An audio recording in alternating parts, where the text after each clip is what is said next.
Hello guys, welcome to my YouTube channel.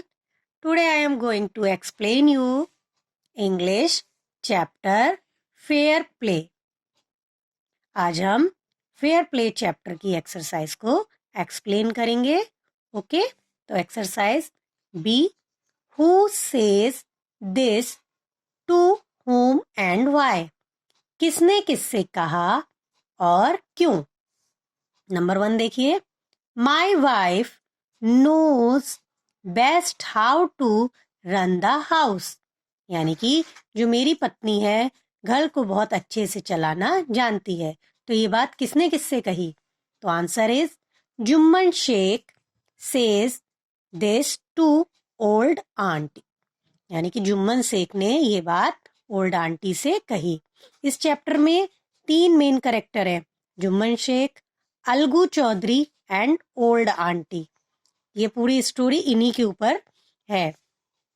Next देखिए.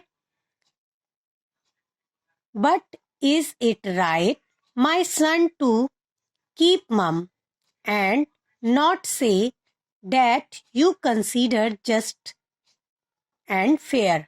तो ये बात किसने कही? तो answer is Jumman's old aunt says this to Algu Chaudhary.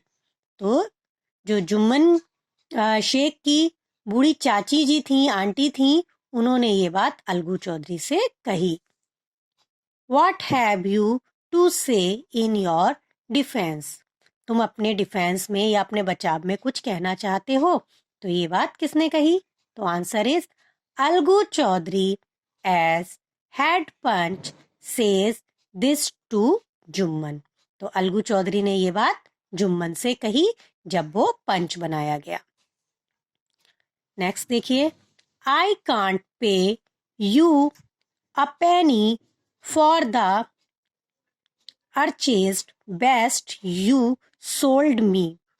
तो answer is Samjhu Sahu says this to Algu Chaudhary. तो ये बात समझू साहू ने अलगू चौधरी से कही. Next is victory to the panchayat this is justice. तो ये बात किसने कही है? Algu says this to Jumman after the verdict in his favour. जब उसके फेवर में निर्णय लिया गया तब अलगू चौधरी ने ये बात जुम्मन से कही. Now answer the following question. ये क्वेश्चन आंसर्स हैं, मैं आपको अब एक्सप्लेन करती हूँ. Number 1, then the situation changed what is being referred to. जो जो सिचुएशन थी, जो माहौल चेंज हुआ, वो कब हुआ?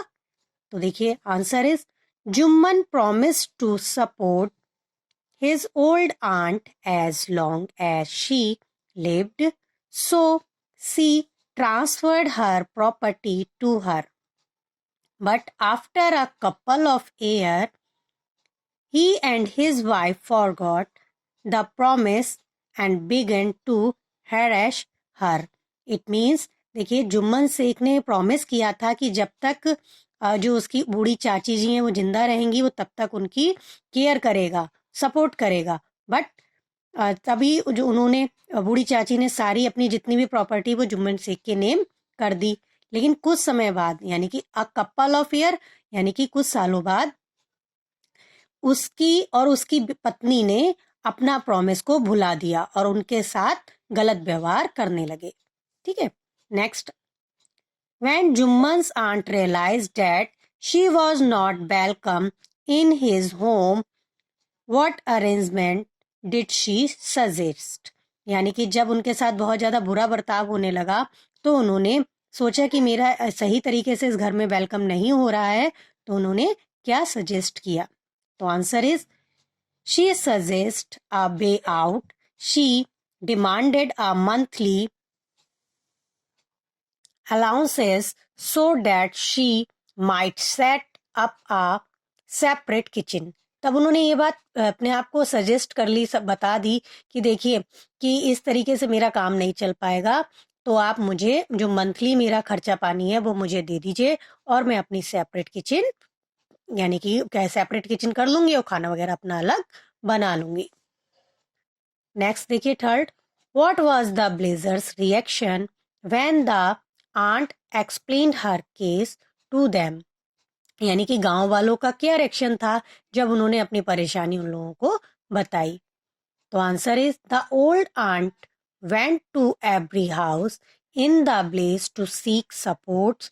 जो गांव के लोग थे वो वहां जाकर अपनी प्रॉब्लम बताती थी, तो कुछ लोग तो उनकी सपोर्ट में थे, but the most of blazer आदर लाफ्ट, उनमें से कुछ लोग हंसते थे, एट हर, उन पर हंसते थे, और advise her to make peace with Jumman, और वो एडवाइस देते कि चुपचाप जैसे वो रख रहे हैं आप उनके साथ शांति से रह लीजिए। वेरी सिंपैथाइज्ड हर, और बहुत ही कम लोग थे जो उनके लिए क्या करते थे, सिंपैथी रखते थे। Next, why was Jumman happy over Algu's nomination as head panch. तो जो जुम्मन था वो क्यों खुश हुआ जब पंच के रूप में उसने अपने फ्रेंड को, अलगू चौधरी को नॉमिनेट किया। तो इस बात से जुम्मन को क्यों प्रसन्नता हुई।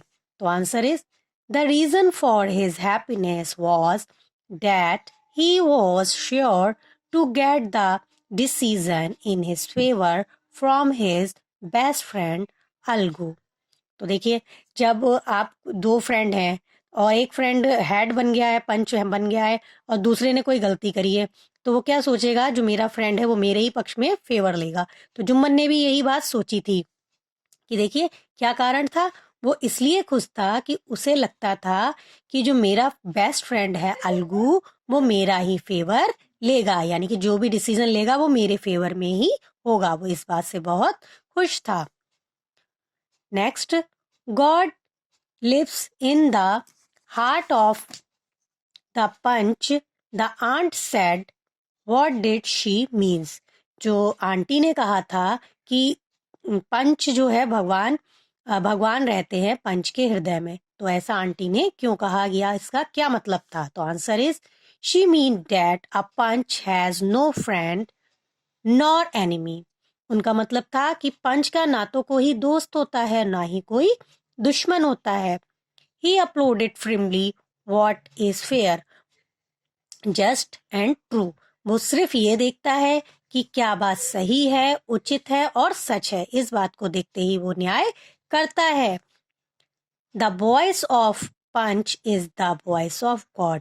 और जो पंच निर्णय लेता है तो बिल्कुल वो उसी तरीके से निर्णय लेता है जैसे कि ईश्वर ईश्वर निर्णय लेते हैं। यानी कि पंच की जो वॉइस होती है वो बिल्कुल गॉड की वॉइस के इक्वल होती है। Okay, thank you for watching. Please subscribe my channel for my motivation.